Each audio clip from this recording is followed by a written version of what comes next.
Hello YouTube, Flashlight Enthusiast here. This is the new Cyansky HS7R headlamp with dual channel and really amazing design. So as you can see, you can really use it as an EDC angle light. However, this is in my opinion, definitely a headlamp designed for industrial or adventure use. Why? Well, it features really thick and comfortable head strap with 3-point attachments and really stable mount for the flashlight itself. It features dual channel design, so both flatty and throwy beam can be found here, and the beam quality is really nice. HS7R comes in really attractive looking white and cyan box with magnetic opening. Inside you will find really neatly packaged flashlight already attached to the head strap. The head strap is really comfortable, thick, and you cannot really feel the flashlight's weight, despite being the 21700 cell flashlight on your forehead, which is really nice. In the package you'll also find the high quality USB to USB-C charging cable, a warranty card, a user manual, 2 spare O-rings in case you need a replacement, but also, surprisingly, a storage pouch. Looking really good in my opinion. Let's talk about the head strap first, because I think that Cyansky approached it really well. So here it is, really thick straps, quite comfortable, and obviously you can adjust them to your needs, but as you can see it is a 21700 cell flashlight, so the weight is really big. However, as you can see right now on the screen, it weighs 10 grams less than the popular Wizard C2 Pro Max with similar battery size. So basically what we do have here is really solid metal mount that unfortunately can also scratch the flashlight, but let's leave it like that right now. But it also secures the flashlight really well without any needs of rubbers, etc. It sits quite well, but can also rotate the flashlight easily 180 degrees. But on the other hand, it is quite comfortable for your forehead because of the mount, like here, no sharp edges here whatsoever, and the strap's thickness and width really gives you nice support on your forehead, which I really like. You cannot really feel the weight once you walk or run with it. Yeah, as I suspected, we have already some minor scratches because of the metal mounting. However, looking at the design here, you really have a unique looking product. You've got 2 different channels here, one for throw, the one for flat, and as you can see we've got like triple LED design here. The knurling is really marginal here because it is intended as a headlamp, but it is there here some cooling fins obviously on the head. However, mostly it is the thermal mass itself that will dissipate the heat. As you can see, we have double button design, so first I thought it is only the one at the top, judging by marketing pictures. However, there's also the second one here at the side, so you have double buttons for dual channel control. It features really strong magnet that can hold the flashlight in different positions. Inside you will find the included battery, which also have to be unsecured. Here, as you can see, the really nice thick spring to handle the current, which is not that high really. The threads look quite nice and well lubricated with O-ring sealant, and there is the Cyansky 5000 mAh battery included, and this actually features also the built-in USB-C charging port, which is quite interesting because there's also USB-C charging built into the body of the flashlight, so you don't have to really take out the battery if you are asked that. And please note that because of the design there is a physical reverse polarity protection, so you really have to use the button top cells in this flashlight. There is also the charging indicator built into the cell itself, so whenever you plug in the USB-C charging cable, the red indicator will indicate charging, and once it has been finished it will turn to blue. The charging took me around 3.5 hours to fully charge the battery. However, I would highly recommend charging it through the built-in USB-C charging port in the flashlight head. We do have the charging indicator here. It will turn from red to green once the charging has been finished. So as we are in the battery indicator section, once you tap the side button or the second side button, there will be battery indicator displayed for a couple of seconds in 4 different layouts. So we've got green, blinking green, red and blinking red, depending on the charging status. The flashlight can stay stably both on the tail cap but also on the head. However, when you place it like this, it will need some time to stabilize. In HS7R you will find the SFT70 emitter for a throwy channel and Osram P9 in neutral white on a floody channel.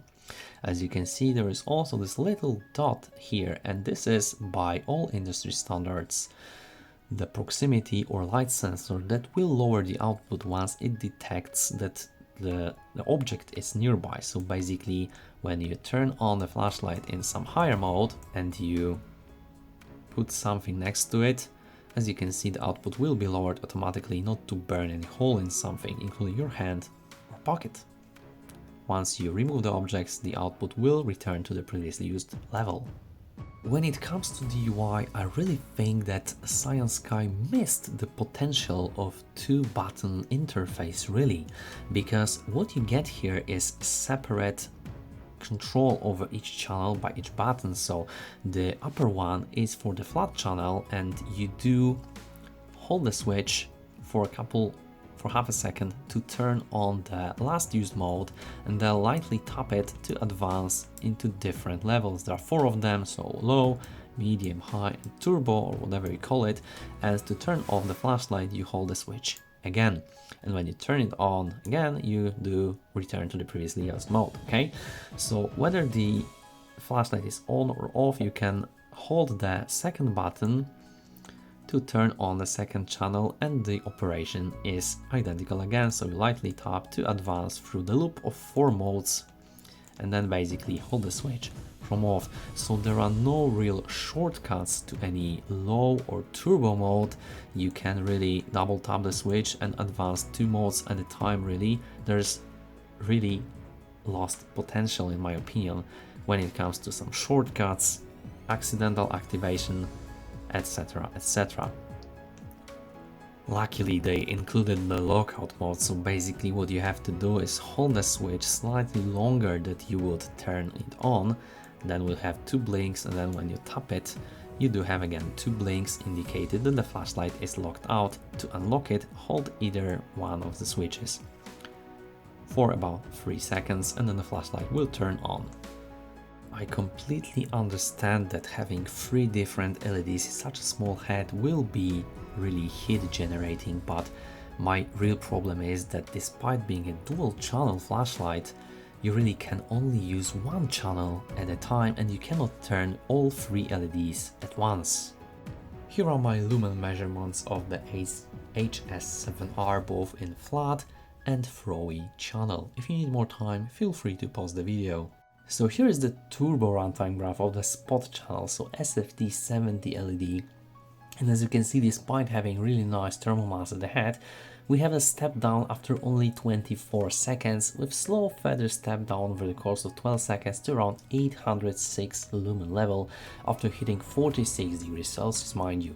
You have the nice regulated output here, good driver. However, there is this little weird thing that after precisely 1 hour, you've got the drop of output from around 788 lumens to around 470 lumens that held stably until the end of the battery life, which was like until 4 hours and 36 minutes, with flashlight body achieving around 39 degrees Celsius. Looking at the floody channel, so 2 Osram P9 LEDs, 4000K, here you do have really nice output at start, and it seems to last a little bit longer than the spot channel despite 2 LEDs. Maybe they are a bit more efficient ones. However, we do have the step down of 35 seconds and then 17 seconds of slow stable step down to around 728 lumen level after hitting 45 degrees Celsius. So mind you, this flashlight will not get too hot, but also will get noticeably warm after a couple of resets, mind you. And again, same story, 1 step down after precisely 1 hour from around 714 lumens to around 421 lumen, held stably until 4 hours and 34 minutes, same battery, probably similar current. And the flashlight body here stabilized at 40 degrees Celsius, mind you, so it does seem to cool down a little bit, but still getting a little warm but never too hot. I think ideal comparison with the Cyansky HS7R would be some dual channel Phoenix headlamp, however I don't have it on me, so I have to improvise. I would definitely like to show you how it compares to the industry leading Wizard from Armitech. This is the C2 Pro Max version, so identical battery, but XHP 70.2 HD neutral white 4000K emitter. Another 21700 cell flashlight or headlamp that uses quad emitters, so around 4000 lumens. This is the Firefly's PL47G2. So let's see how they all compare. Last but not least, the H-Beam H30, which is by far probably the most powerful and with highest sustainable output headlamp that I know. But let's see how they all compare. This is the XHP 70.2 HD 5000K emitter. So let's go to the forest and see how they'll compare.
Alright, to sum up, I believe Cyansky HS7R will be really handy and practical headlamp for many of you if you're looking for a headlamp for tourism, outdoor, or simply a workhorse that will meet simple UI needs.